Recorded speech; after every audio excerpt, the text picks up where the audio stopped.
जय श्री कृष्ण मित्रों, जय हिंद, जय भारत।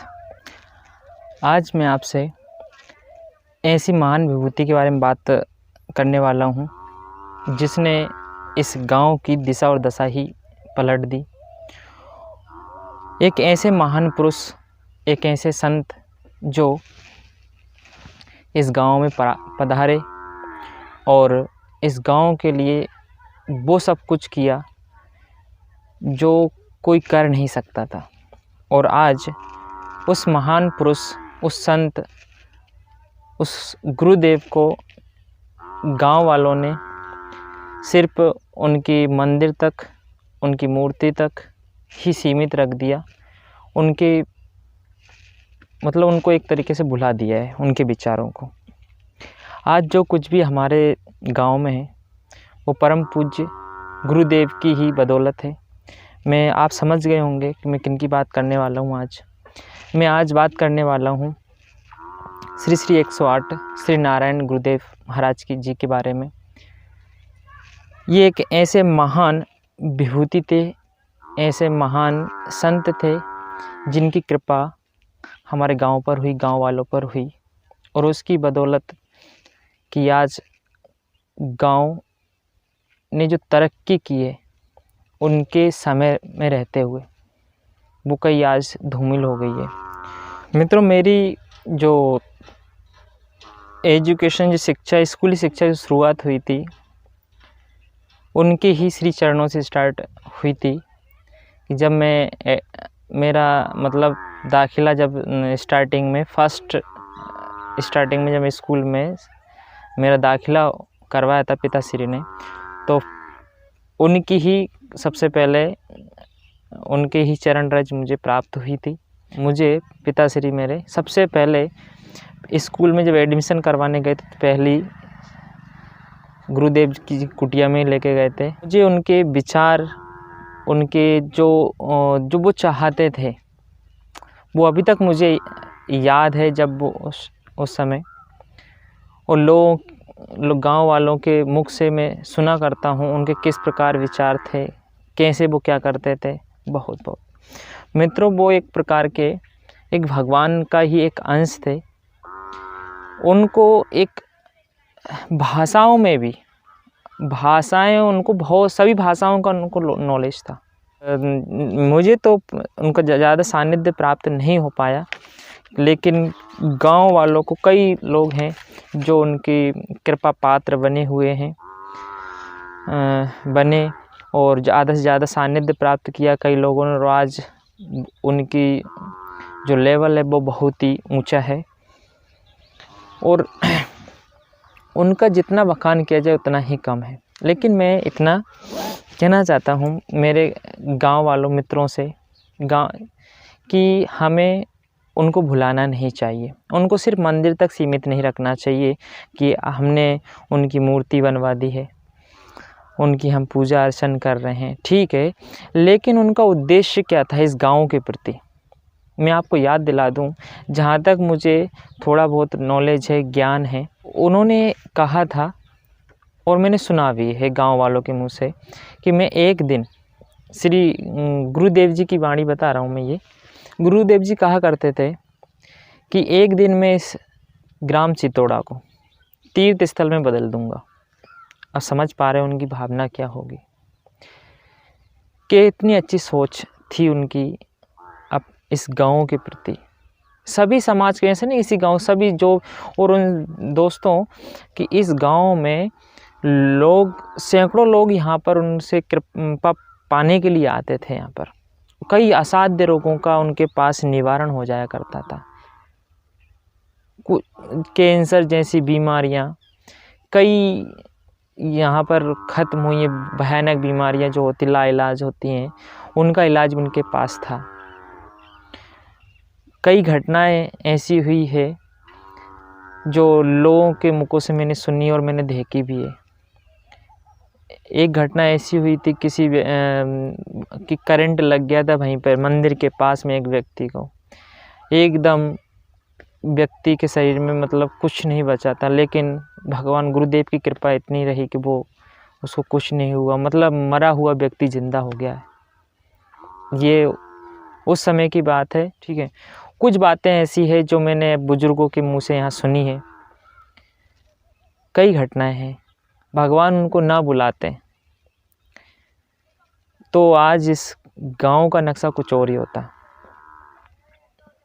क्योंकि मैं ऐसे ही नहीं बोल रहा हूँ, ये मुझे एक उनकी प्रेरणा समझ सकते हैं आप, कि जब भी मैं अकेले में बैठता हूँ तो कहीं ना कहीं मुझे अपने आप से प्रेरणा मिलती रहती है।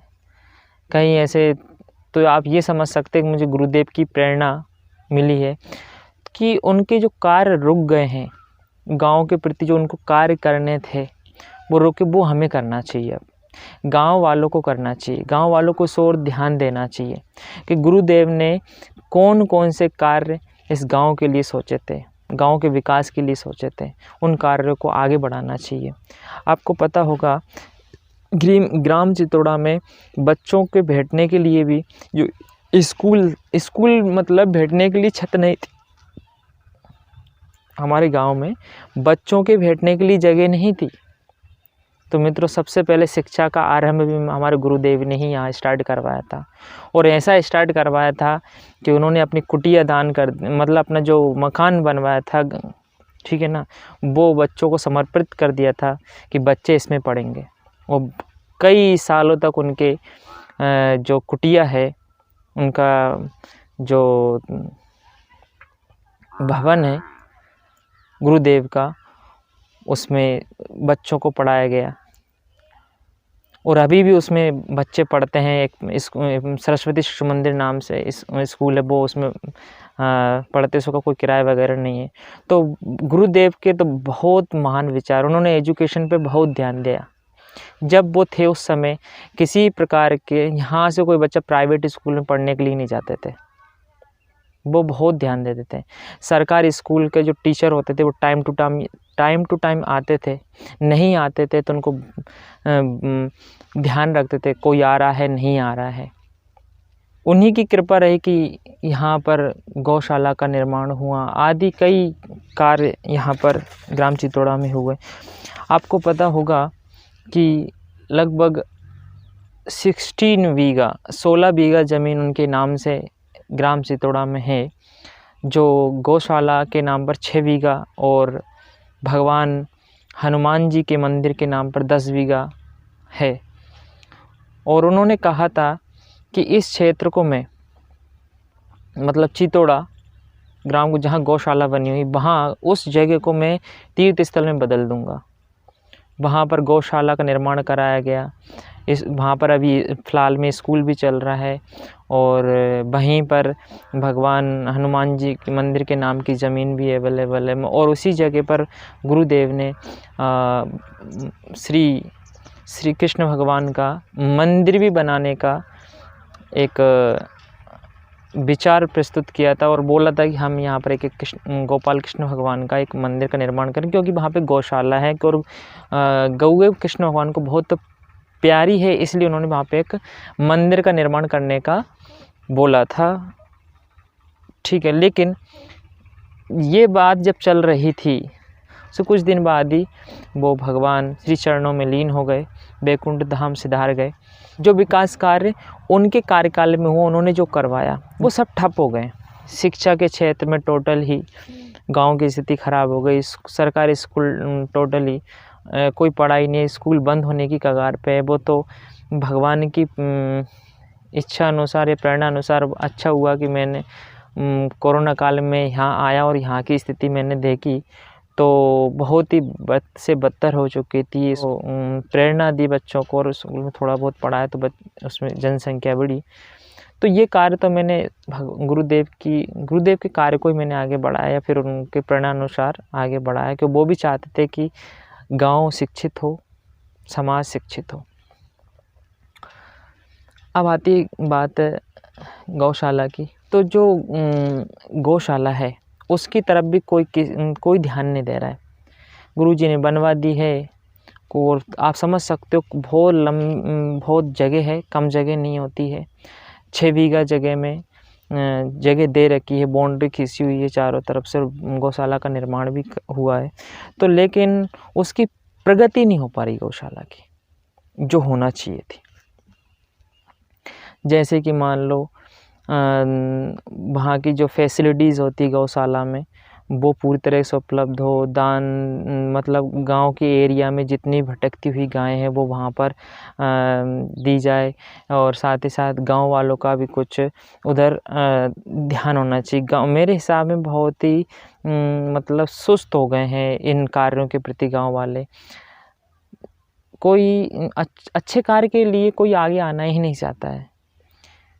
अब गुरुजी थे तो इन कार्यों में सबसे आगे वो रहते थे, तो लीडरशिप करते थे, तो सब उनके साथ में हो जाया करते थे। और अब क्या हुआ, गुरुजी के जाने के बाद में कोई लीडरशिप करने वाला नहीं रहा। समझ रहे हैं, लीडरशिप मतलब आगे आने वाला, रहने वाला, जो सबको एक साथ लेकर चल सके। अब कोई किसी की बात सुनता नहीं, कोई भी आगे आना नहीं चाहता, और कोई छोटा व्यक्ति कोई ऐसी बात कर नहीं सकता, उसको दबा दिया जाता है। इस प्रकार से कई समस्याएं आती है अच्छे कार्य करने में। बड़े लोग इसमें आगे आना नहीं चाहते, पता नहीं क्यों। मतलब अच्छे कार्यों के प्रति एकदम उदास हो गए लोग, सुस्त हो गए। मैं मानता हूँ अगर आज गुरुदेव होते तो कुछ अलग ही नज़ारा होता है इस गाँव का, कुछ अलग। लेकिन उनको यहाँ ज़रूरत, तो भगवान को यहाँ से ज़्यादा ज़रूरत थी, तो भगवान ने उनको, या फिर गुरुजी ही जाना चाहते होंगे, ये तो ईश्वर ही जाने क्या। तो मैं तो इतना ही एक मेरा विचार है कि गांव वालों को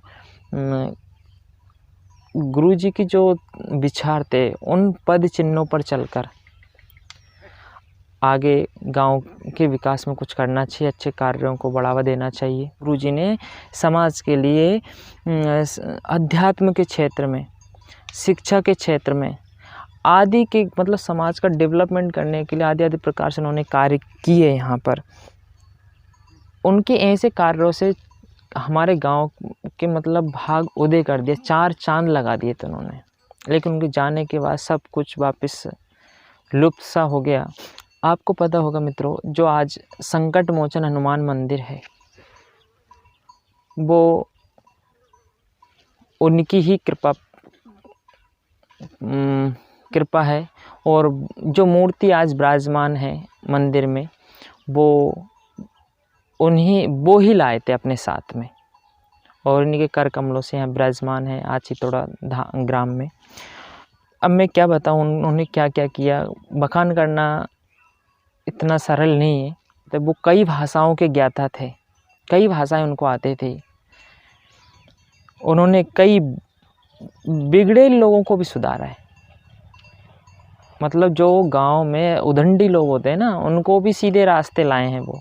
लेकिन आज ऐसा कोई नहीं जो इन उदंडी लोगों को सीधे रास्ते पे लेकर आ सके। कि जो ज़रूरतमंद लोग होते थे ना, जिनको पैसे की कमी आ जाती थी, तो अपन जब कहीं क्या करते हैं, अपन लोन लेते, बैंक के पास जाते हैं या फिर साहूकार लोगों के पास जाते हैं, बड़े लोगों के पास उधार पे। लेकिन जब गुरुजी उपलब्ध यहाँ थे तो उस समय किसी को पैसे की ज़रूरत नहीं होती थी, और पैसों की जब भी कभी ज़रूरत पड़ती थी तो बिल्कुल गुरुजी के द्वार हमेशा खुले रहते थे, और वो हर संभव प्रयास करते थे। और तो ज़रूरतमंद लोगों के लिए गुरुजी एक प्रकार के बैंक ही थे। दूर दूर से सैकड़ों लोग भी हमारे यहाँ पर उनकी कृपा प्राप्त करने आते थे। कई असाध्य रोगों का उनका निवारण वो करते थे। कई सिद्धियाँ उनके पास थी, कई सिद्धियाँ। मित्रों, वो एक संत, मतलब ऐसे संत जो समाज को एक विकसित होना देखना चाहता है। मतलब ऐसे संत की छवि उनके अंदर थी कि मतलब वो समाज में सारी सुविधाएं देना चाहते थे। जो आजकल के नेता घोषणाएं करते हैं ना, हम ये कर देंगे, वो कर देंगे, वो स्वयं किसी कि ये खुद स्वयं करने में सक्षम थे, और ऐसा उन्होंने किया भी है। इसलिए उनके बगैर ये क्या कहें आप, मैं मतलब आज ऐसी स्थिति है कि लोगों को इतना भी, गांव के लोगों को इतना भी ध्यान नहीं है मतलब इतना विचार नहीं आता कि जिस गुरुदेव ने हमारे लिए इतना कुछ किया है, मतलब लोगों को सोचना चाहिए कि जिस संत ने हमारे लिए इतना किया है उसके लिए हमारी जिम्मेदारी तो कुछ बनती है।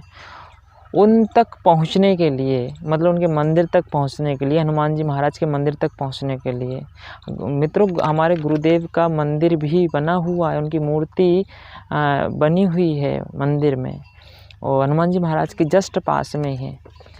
वहाँ तक जाने में भी मतलब क्या बोलते हैं, बारिश के दिनों में बड़ी समस्या आती है। अब सोचो, लोगों के मन में कभी नहीं आता है कि क्यों ना उन तक पहुंचने का रास्ता तो कम से कम पक्का होना चाहिए। जिस समय गांव में चोरों की, डकैतों की प्रकोप चलता था, उनका दहशत होती थी, रातों में लोग सो नहीं पाते थे, लेकिन हमारे गांव के लोग चैन की नींद सोते थे उन्हीं की वजह से, क्योंकि उनके होते हुए यहाँ कभी भी इस प्रकार की अनहोनी ऐसी घटनाएं नहीं घटी है। और ऐसा मैंने सुना है कि जब भी इस प्रकार की संभावना बनती थी तो गुरुदेव गांव के चारों ओर रात में चक्कर लगाते थे। तो इस प्रकार से गुरुदेव ने गांव के लिए बहुत कुछ किया है। गांव वालों को और उनके मानने वालों को, जो जहाँ कहीं पे रहते हों, उनको सोचना चाहिए कि गुरुदेव के जो कार्य रह गए हैं उनको आगे बढ़ाया जाए। उनके कार्य कौन से हैं? उनका समाज के प्रति एक बहुत अच्छा रुझान था। समाज विकसित हो, समाज शिक्षित हो, समाज में अध्यात्म हो, समाज में एक मित्रवत व्यवहार हो, कोई किसी से लड़े नहीं, कोई किसी से डरे नहीं, बहुत ही प्यार से रखते थे वो। जिस प्रकार एक पिता, एक मुखिया जो होता है घर परिवार को चलाता है, उसी प्रकार वो समाज को चलाते थे, समाज में रहने वाले लोगों को चलाते थे, लोगों को प्यार देते थे, समझाते थे। मुझे नहीं लगता कि गुरुदेव खुश होंगे कि उनकी मूर्ति बनवा दी हम लोगों ने, उनका मंदिर बनवा दिया, इससे वो खुश हो रहे होंगे। ऐसी मेरी सोच नहीं है। गुरुदेव तब खुश होंगे जब समाज में अच्छे कार्य हो, गांव में अच्छे कार्य, गांव का डेवलपमेंट हो,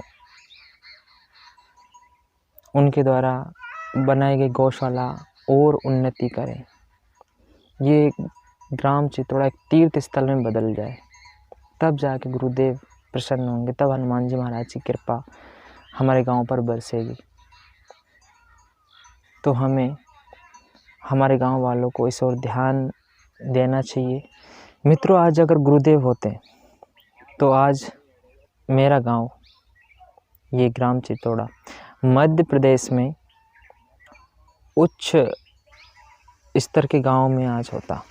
मतलब हर सुविधाएं जो गांव की ज़रूरतें होती वो सारी आज गांव में मौजूद होती, क्योंकि वो नेताओं को, सरपंचों को वो दिशा निर्देश करते हैं और उनकी बात भी वो मानते हैं। लेकिन कोई भी नेताओं को, सरपंचों को, प्रधानों को, सचिवों, कोई दिशा निर्देश देने वाला नहीं है। तो जब तक दिशा निर्देश, मार्गदर्शन करने वाला ही नहीं रहेगा तो कैसे कोई व्यक्ति काम करेगा? तो यहाँ पर दिशा निर्देश देने वाले कोई नहीं है। मेरी आत्म प्रेरणा और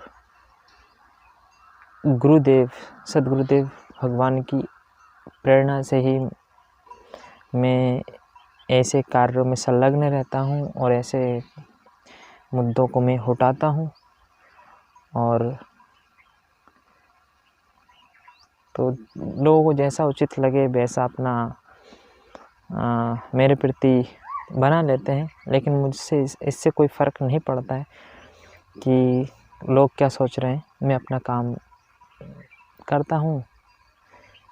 तो मित्रों, आज के लिए बस इतना ही। जय हिंद, जय भारत।